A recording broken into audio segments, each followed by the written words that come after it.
भगवान बचाएगा। एक समय की बात है, किसी गांव में एक साधु रहता था। वह भगवान का बहुत बड़ा भक्त था और निरंतर एक पेड़ के नीचे बैठकर तपस्या किया करता। उसका भगवान पर अटूट विश्वास था और गांव वाले भी उसकी इज्जत किया करते। एक बार गांव में बहुत भीषण बाढ़ आ गई। चारों तरफ पानी पानी दिखाई देने लग गया। सभी लोग अपनी जान बचाने के लिए उच्च स्थानों की तरफ बढ़ने लगे।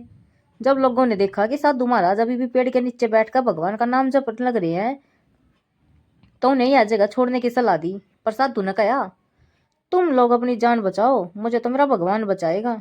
धीरे धीरे पानी का सतह बढ़ता गया और पानी साधु के कमर तक पहुंच गया। इतने में वहां से एक नाव गुजरी। मल्लाह ने कहा, हे साधु महाराज, आप इस नाव पर सवार हो जाइए, मैं आपको सुरक्षित स्थान तक पहुंचा दूंगा।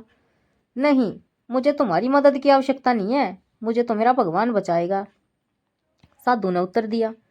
नाव वाला चुपचाप वहां से चला गया। कुछ देर बाद बाढ़ और प्रचंड होगी। साधु ने पेड़ पर चढ़ना उचित समझा और वहां बैठकर ईश्वर को याद करने लगा। तभी अचानक उन्हें गड़गड़ाहट की आवाज सुनाई दी। एक हेलीकॉप्टर उनकी मदद के लिए आ पहुंचा। बचाव दल ने एक रस्सी लटकाई और साधु को उसे जोर से पकड़ने का आग्रह किया।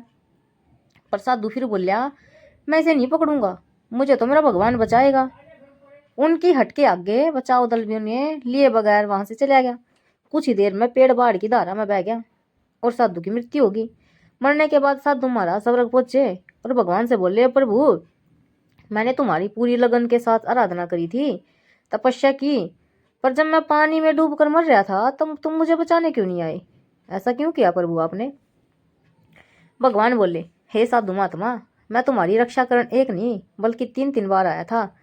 पहला ग्रामीणों के रूप में, दूसरा नाव वाले के रूप में और तीसरा हेलीकॉप्टर बचाव दल के रूप में, किंतु तुम मेरे इन अवसरों को पहचान नहीं पाए। मित्रों, इस जीवन में ईश्वर हमें कई अवसर देता है। इन अवसरों की प्रकृति कुछ ऐसी होती है कि वे किसी की प्रतीक्षा नहीं करते। वे एक दौड़ते हुए घोड़े के समान होते हैं जो हमारे सामने से तेजी से गुजरते हैं। यदि हम उन्हें पहचान कर उनका लाभ उठा लेते हैं तो वे हमें हमारी मंजिल तक पहुंचा देते हैं, अन्यथा हमें बाद में पछताना ही पड़ता है। वीडियो देखने के लिए आपका बहुत बहुत धन्यवाद। Thank you so much guys. Like, comment, share and subscribe my channel.